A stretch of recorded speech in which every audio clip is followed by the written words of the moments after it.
L'essor de la presse indépendante et alternative s'explique par la volonté des Français de trouver une information émancipée et non alignée, une actualité dissidente et non uniformisée, une parole non biaisée, non standardisée, en un mot, libre.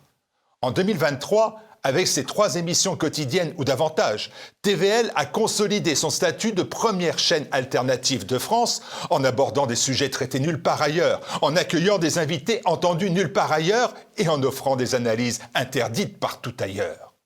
TVL vous libère des chaînes dans lesquelles ils veulent nous conditionner, vous emprisonner.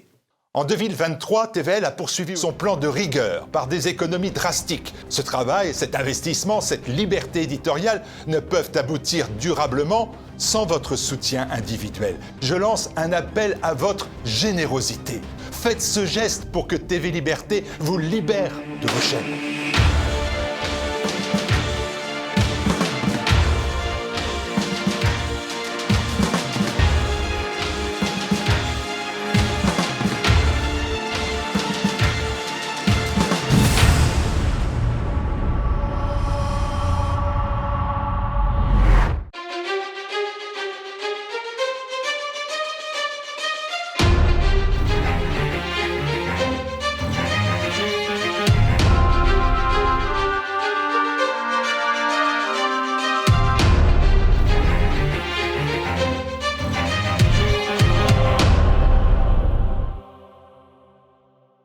Bonsoir à tous et bienvenue dans Choc du Monde, le magazine des crises et de la prospective internationale de TVL. Nous évoquons souvent les échecs diplomatiques d'Emmanuel Macron en Ukraine, au Proche et au Moyen-Orient, mais dans une autre région du monde, en Afrique plus précisément, il est d'ores et déjà possible de parler de débâcle. En tout cas, c'est ce que nous dit la spécialiste de ce continent, Leslie Varenne. Leslie Varenne, bonsoir. Bonsoir. Merci beaucoup de votre présence ici. Je dis débâcle, vous dites défaite, débâcle qui n'est pas militaire, déroute politique. Dans votre essai « Emmanuel au Sahel, itinéraire d'une défaite » publié aux éditions Max Milo. C'est vraiment un livre important, je le dis sans flatterie. Concrètement, aujourd'hui, la France a été chassée en moins de 2 ans du Mali, du Burkina Faso, du Niger, et à chaque fois, l'Élysée a été surpris. Nous allons revenir là-dessus. Vous soulignez, Leslie Varenne, le fait que c'est la fin de l'influence française en Afrique, mais aussi un affaiblissement militaire et une perte d'alliés aux Nations Unies. Votre livre s'ouvre sur un flashback, à savoir le voyage d'Emmanuel Macron à Gao, au Mali, en 2017, alors qu'il vient tout juste d'être élu et que les troupes françaises sont engagées dans l'opération Barkhane. En voici d'ailleurs dans un instant des images. Leslie Varenne, vous dites qu'Emmanuel Macron s'est fracassé sur le mur des réalités. Oui, j'ouvre sur la séquence à Gao parce que c'est la première séquence. Ce livre, c'est plus un récit qu'un essai. J'ai essayé de le construire pour que ce soit un peu agréable à lire et je l'ai construit comme un récit. Et donc, j'ouvre sur la première séquence d'Emmanuel Macron en terre africaine, 5 jours après le début de son investiture, où il arrive à Gao, dans la plus grande base de l'armée française à l'époque, sans passer saluer son homologue Ibrahim Boubacar Keïta. Et donc c'est la première polémique, puisque les Africains vont très mal vivre le fait qu'il n'ait pas respecté un ancien et qu'il soit arrivé dans une base française en territoire étranger comme s'il était chez lui, comme si c'était un département français. Donc c'est la première polémique, mais cette séquence-là, elle dit aussi beaucoup de choses sur comment Emmanuel Macron va gérer la guerre au Sahel, puisqu'il s'investit vraiment dès le début de son mandat. Il est déjà très autoritaire. Il dit à ce moment-là, je serai exigeant, il faudra que les choses se passent comme ça, je ne suis pas plus compliqué que ça, mais j'ai la clé, je vais construire la feuille de route diplomatique.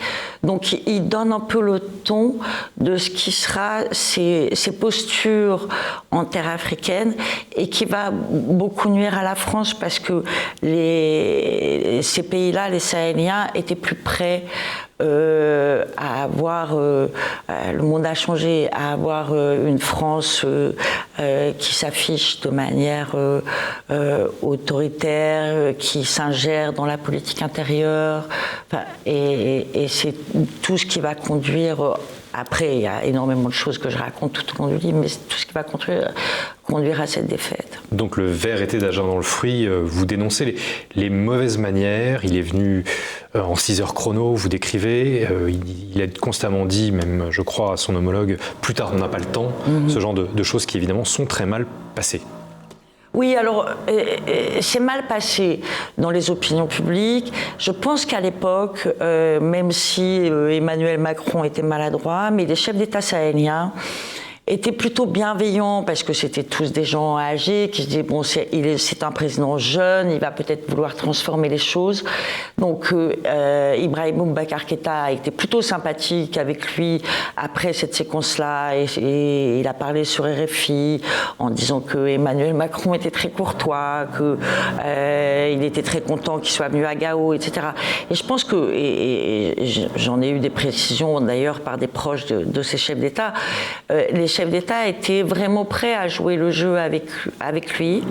Ils étaient même prêts à le conseiller, parce qu'ils voyaient arriver un jeune qui aurait pu être leur fils, que ce soit Idriss Déby au Tchad, Roch Christian Kaboré, qui était plus jeune, lui, au Burkina Faso, ou Ibrahim Boubacar Keïta au Mali. C'était des gens qui connaissent extrêmement bien la politique française, qui sont très francophiles, qui ont vécu pour certains d'entre eux très longtemps en France quand ils étaient dans l'opposition. Donc ils étaient presque prêts à l'aider, à lui donner des conseils, même dans sa politique intérieure. Et puis au fil du temps, ça s'est extrêmement mal passé et ils se sont tous braqués. Oui, vous dites d'ailleurs qu'Emmanuel Macron n'est pas vraiment du genre à écouter les conseils de manière générale. Revenons rapidement à l'actualité, si vous le voulez bien, Leslie Varenne.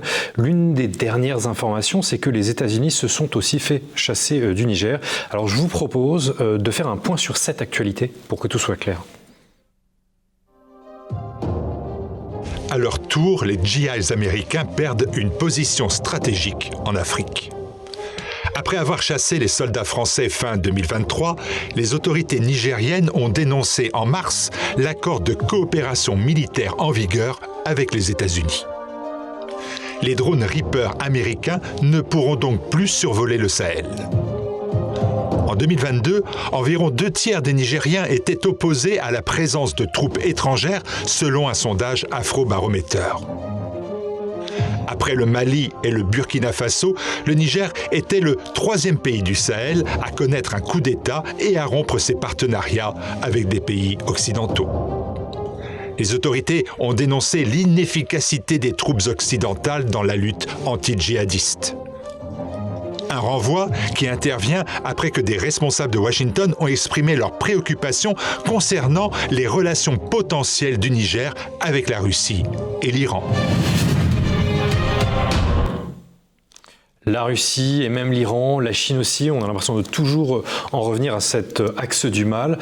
Si l'on en croit Paris, donc c'est toujours la même rengaine. Vrai ou faux, en fait, selon vous, Leslie Varenne ? Que la Chine, la Russie et l'Iran sont l'axe du mal ? Non, en effet, que la Russie et même l'Iran, voire la Chine, ont en effet poussé les Occidentaux, Paris, Washington, hors de l'Afrique. Non. Ce qu'il faut comprendre, c'est que les Occidentaux sont depuis 10 ans dans le Sahel. Donc, janvier 2013, les Américains arrivent en même temps, ou un peu, j'ai plus la date précise, mais et les Européens sont là aussi. Ils sont depuis 10 ans dans le Sahel, et depuis 10 ans, la situation sécuritaire ne cesse de se dégrader.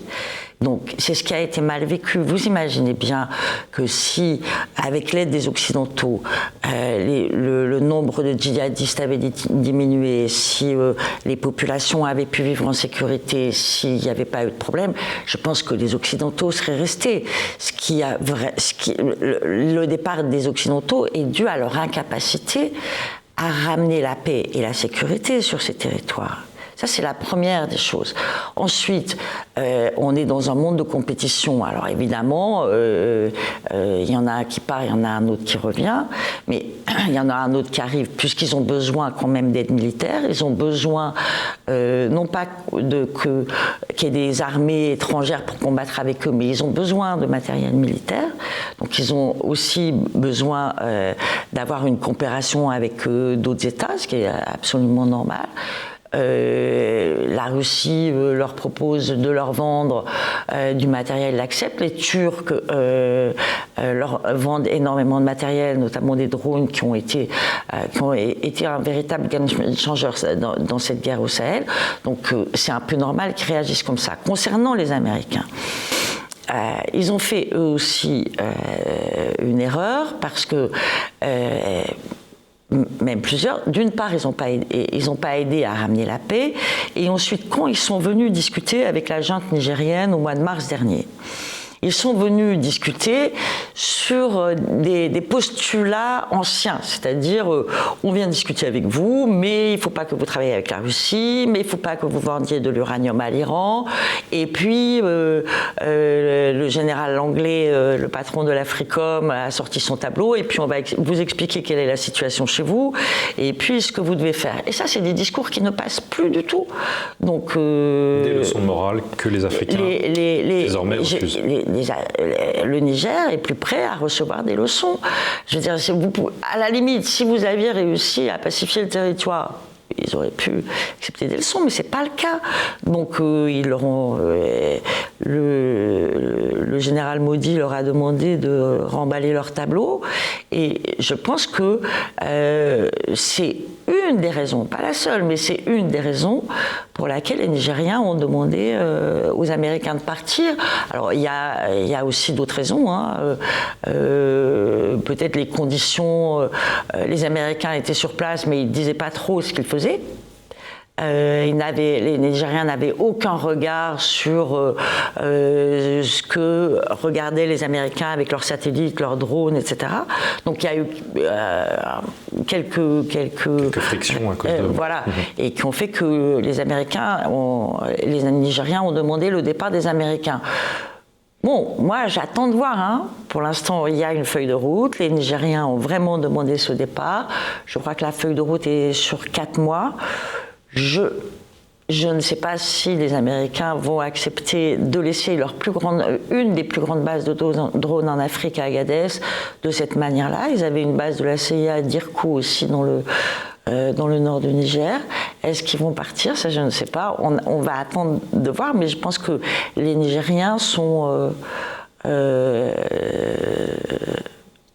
lâcheront pas cette affaire de cette manière-là.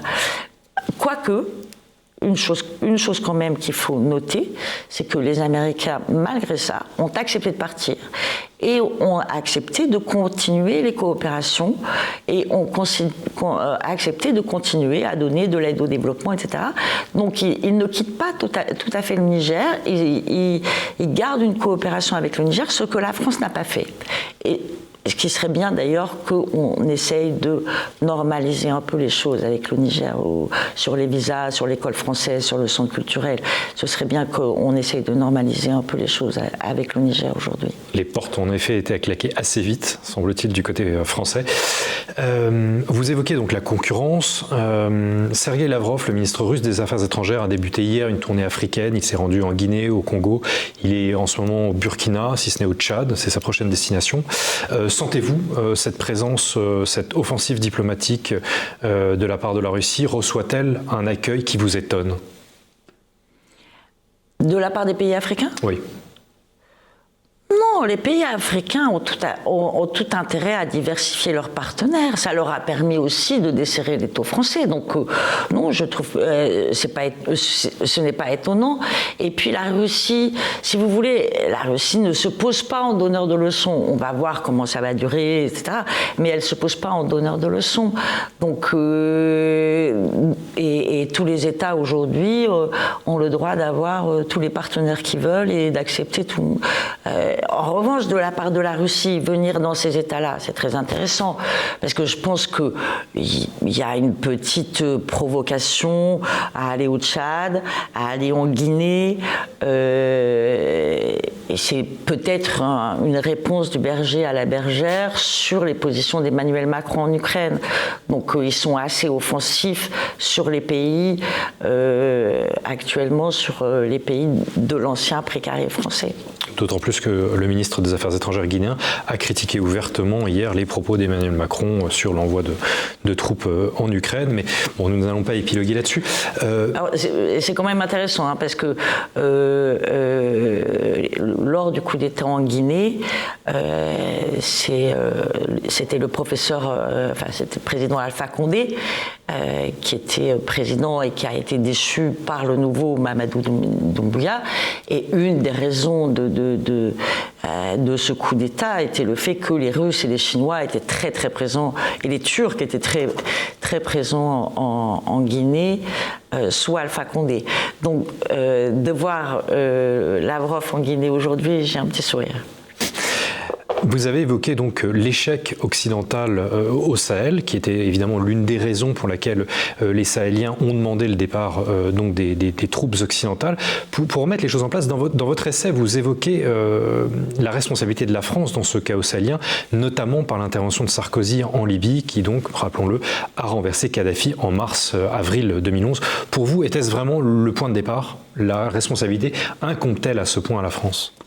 Alors, déjà, c'est pas Sarkozy qui a renversé Kadhafi, hein, c'est l'OTAN. Sinon, je veux dire, la France toute seule aurait pas mené cette guerre, et c'est quand même l'OTAN qui était. Mais évidemment, Sarkozy a sa responsabilité. Hein, je dis, c'est pas pour dédouaner la responsabilité de Sarkozy que je dis ça, mais pour remettre les choses un peu dans l'ordre. Oui, la France a une responsabilité dans la mesure où la guerre en Libye a conduit à ce que les rebelles Touaregs qui étaient aux côtés de Mouammar Kadhafi dans la Légion verte rentrent chez eux avec armes et bagages, ce qui a vraiment déstabilisé le Mali à ce moment-là. Il y a eu aussi des livraisons d'armes aux rebelles libyens qui ont traversé les frontières. Il y a eu ensuite le chaos libyen qui permet tous les passages, tous les trafics, etc. Donc oui, la guerre en Libye a déstabilisé le Mali, a déstabilisé le Sahel, d'autant que Mouammar Kadhafi était un pourvoyeur, non pas seulement de sécurité, mais il était aussi un pourvoyeur de fonds. Il aidait beaucoup ces États. Il aidait le Mali tant dans les infrastructures que l'agriculture. Donc ça a été aussi une perte à ce niveau-là. Vous dites que nous avons fait, nous les Français, comme les Américains en Afghanistan, la guerre a un concept, ce que vous écrivez dans votre essai. Vous dénoncez d'ailleurs une américanisation des esprits chez les militaires et les diplomates français depuis le retour de la France dans le commandement intégré de l'OTAN.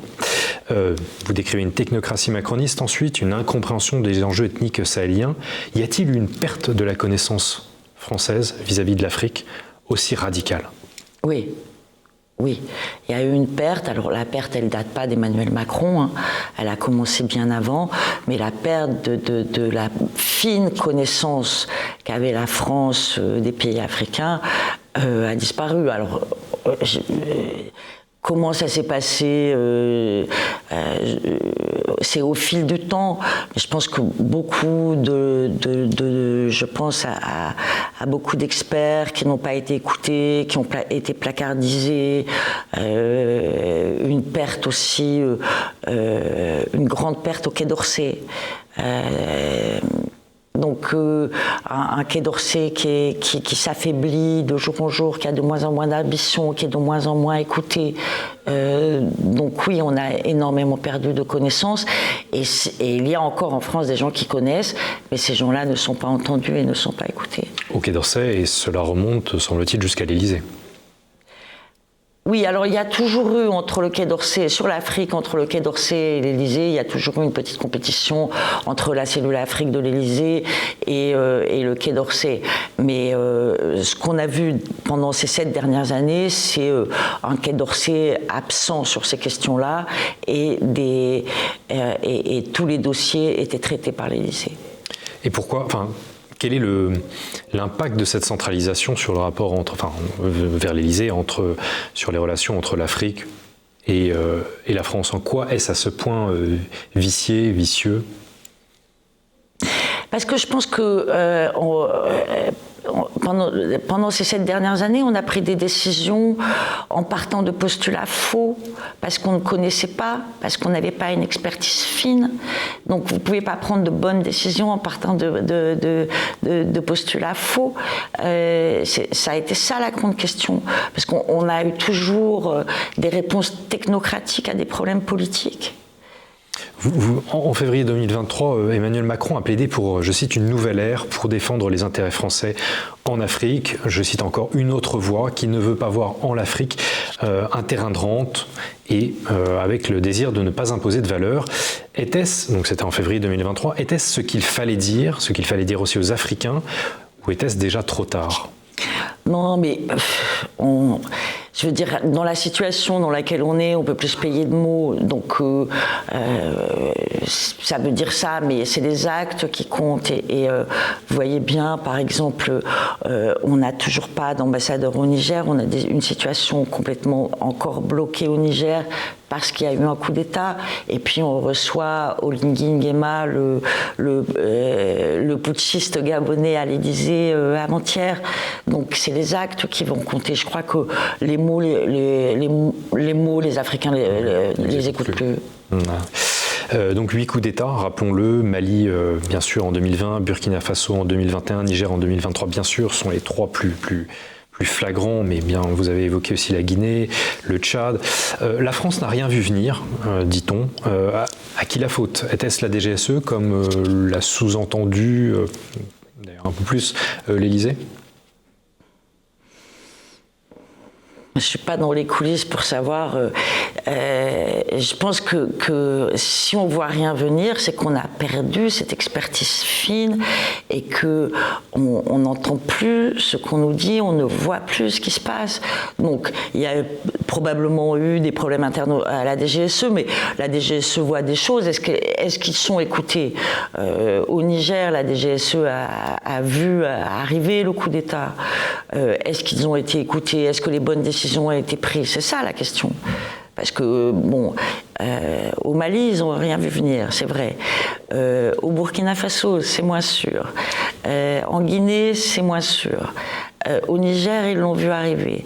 Donc, c'est après, quelle réponse on apporte à ça? C'est ça la question essentielle. Alors, immédiatement, semble-t-il, les juntes sont omniprésentes désormais dans la région. D'ailleurs, le trio militaire s'est d'ailleurs uni. A-t-il un avenir, selon vous? Les régimes militaires ont-ils un avenir dans la région? Mais, je ne sais pas répondre à cette question. Et en plus, c'est très difficile parce qu'on ne peut pas... On ne peut pas essentialiser toutes ces juntes. On ne peut pas toutes les mettre dans le même panier. Elles sont différentes. Chaque pays a une histoire différente. Même s'il y a des choses, il y a beaucoup de points communs, mais donc c'est extrêmement difficile à dire. La junte burkinabé en ce moment est très très fragilisée parce que la situation sécuritaire est terrible là-bas. Le nombre de déplacés augmente, le nombre d'attaques est très dur, donc est important. Donc voilà, c'est dans chaque pays. En Guinée, ça ne va pas non plus. Au Tchad, c'est encore une situation différente. Donc, il faudrait analyser finement la situation politique et sécuritaire et sociale de chaque pays pour pouvoir répondre à ces questions. Et si on voit les 3 principaux, donc Mali, Burkina, Niger, qui semble-t-il sont les 3 les plus désireux de s'allier, y a-t-il une possibilité d'imposer une solution, j'ai envie de dire, locale qui réussirait davantage que celle que les Occidentaux ont essayé d'imposer pendant la décennie précédente? Alors, ce qui est compliqué, c'est que on voit bien que les juntes, alors par exemple la junte malienne, dès qu'elle a eu le pouvoir, elle n'a pas non plus essayé de négocier avec les djihadistes, elle n'a pas rompu avec les anciennes pratiques, elle a continué à faire du tout militaire. Maintenant, ils viennent d'avoir un dialogue. Ils ont encore redit qu'il fallait discuter avec les djihadistes. Est-ce qu'ils vont le faire? Est-ce qu'ils ne vont pas le faire? Mais ils ont encore essayé de faire du tout militaire. Ils ont réussi à reprendre Kidal, qui était quand même une victoire politique et symbolique importante. Mais la situation est toujours difficile au Mali. Comment ils vont se sortir de cette histoire, je ne sais pas. La crise au Niger a montré d'une certaine manière les limites de la CEDEAO, qui a imposé des sanctions très lourdes tout en menaçant d'une intervention militaire que l'on n'a jamais vue. Était-ce là un échec des solutions régionales pour vous, Leslie Varenne? Non, c'est un échec de la CEDEAO.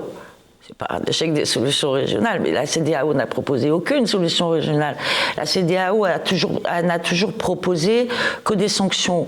Mais la CEDEAO, elle n'a pas lutté contre le djihadisme. Elle n'est pas venue apporter son aide à ces pays qui, pendant 10 ans, ont souffert de ce phénomène-là. Donc, les seules réponses de la CEDEAO, c'est toujours de manier le bâton. Mais l'aide, ils ne l'ont pas amenée. Donc, bien sûr qu'il y a des solutions régionales. Mais il faut aussi que la CEDEAO se transforme, parce que si vous faites un putsch, vous allez avoir des sanctions, ou on va faire une intervention militaire. Ça, c'était ce qu'ils ont dit au Niger après le coup d'État de juillet 2023. Ils n'avaient pas lutté contre les djihadistes et maintenant ils voulaient venir faire une guerre parce qu'il y avait eu un putsch. Donc la CEDEAO s'est beaucoup décrédibilisée. Mais ça ne veut pas dire pour autant qu'il n'y a pas de solution régionale. Il devrait y en avoir. La CEDEAO devrait en trouver.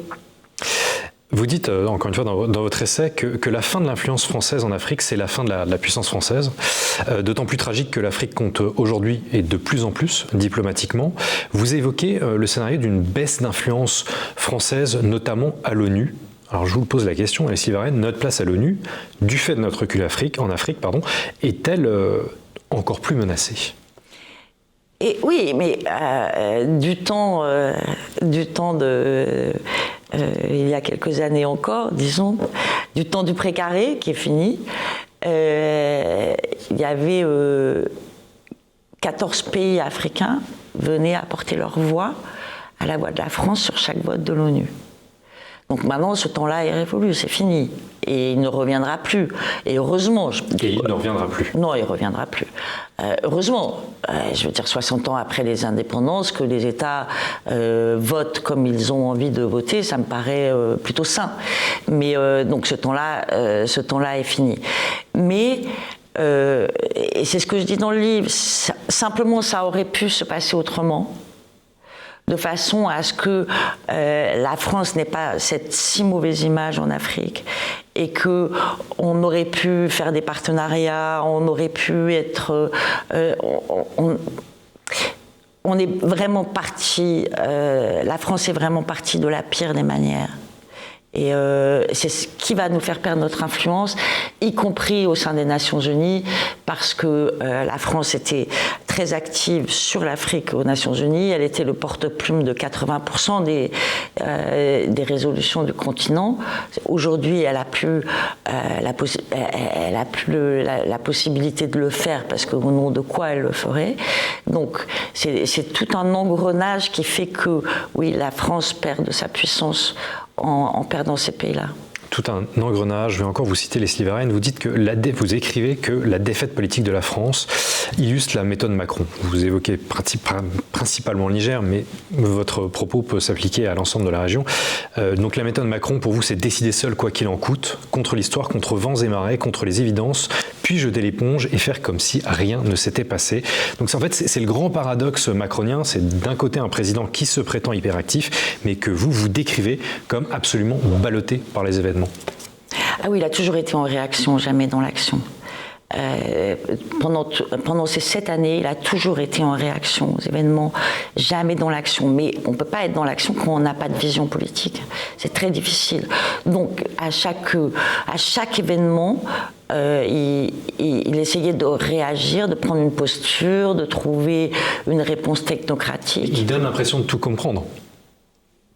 Et oui, il donne l'impression, mais... Je me fais l'avocat du diable, bien sûr. Oui, mais il donne l'impression, mais est-ce qu'il comprend tout? Je ne sais pas. En tout cas, l'histoire a montré qu'on a été de défaite en défaite. Vous dites d'ailleurs, vous écrivez d'ailleurs dans votre essai que c'est presque une loi de l'histoire. C'est presque une loi de l'histoire, justement. Le retrait, le recul, la défaite française en Afrique. Oui, enfin, si vous voulez, la défaite française en Afrique, comme je vous le disais tout à l'heure, on peut l'avoir de plusieurs manières différentes. D'une certaine manière, c'est bien que la France n'ait plus gardé ses liens coloniaux. Donc, c'est parfait. Simplement, encore une fois, ça aurait pu se passer sans toutes ces invectives, sans toutes ces menaces, sans cette incompréhension.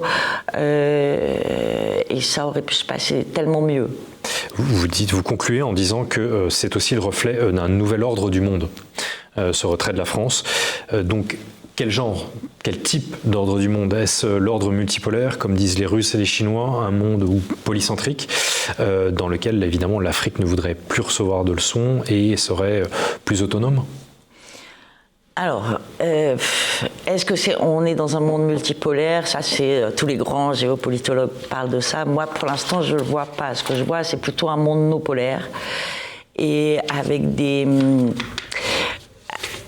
deux grands blocs, si vous voulez, d'un côté l'axe Russie, Chine, Iran, et puis de l'autre côté les Occidentaux, et deux grands blocs qui s'affrontent en essayant de chacun faire rentrer un pays dans son camp ou dans l'autre. Et même ça ne marche pas, parce que maintenant je le vois très très bien en Afrique. Dans certains pays, hein, parce que l'Afrique c'est grand, il faut toujours le répéter, voilà, je ne connais pas tous les pays d'Afrique, mais dans les pays que je suis, les gens n'ont pas forcément envie d'appartenir à un axe ou à l'autre. Donc ils font des coopérations avec les deux. Et tout ça donne une carte très très compliquée à lire, mais vraiment très compliquée et très ardue à lire, parce que tous ceux qui disent « Ah, mais lui, il est dans ce camp, mais non, ça marche pas comme ça, ça marche plus comme ça ». Donc pendant un moment, on va avoir des décryptages extrêmement difficiles à faire, parce que vous pouvez dire « Ah, lui, il a demandé à être dans les BRICS, mais on voit les Américains revenir ». Il n'y a pas de règle. Une grande complexité, et peut-être avec l'Afrique comme nouvel arbitre mondial. On voit qu'il y a eu quand même quelques tentatives africaines, diplomatiques par exemple, pour résoudre le conflit en Ukraine. Ce qui n'était, à vrai dire, jamais arrivé. Oui, on a vu ça. On a vu surtout l'Afrique du Sud très en pointe sur le dossier palestinien et très en pointe à la Cour internationale de justice. Alors on a vu sur l'Ukraine, bon, je peux être un peu dubitative, mais c'était un joli coup politique. Encore une fois de Ramaphosa d'ailleurs, enfin, du président sud-africain, entre autres. Je crois que c'était Sassou Nguesso, non ? Pas seulement, mais bon. Oui. Donc sur l'Ukraine, c'était un joli coup politique. Sur la Palestine, ils sont très en pointe. Je crois que l'Afrique est un grand continent. Elle a le droit de compter aussi. Donc elle va compter, elle ne va pas s'en priver. Enfin, les pays africains ne vont pas s'en priver. Les pays africains ne vont pas s'en priver, eh bien ce sera le mot de la fin. Merci. Leslie Varenne, merci beaucoup d'être venue et d'avoir répondu présente à l'appel de Choc du Monde. Je rappelle que vous êtes l'auteur de l'essai Emmanuel au Sahel aux éditions Max Milo. Leslie Varenne, merci encore. Merci de m'avoir reçu.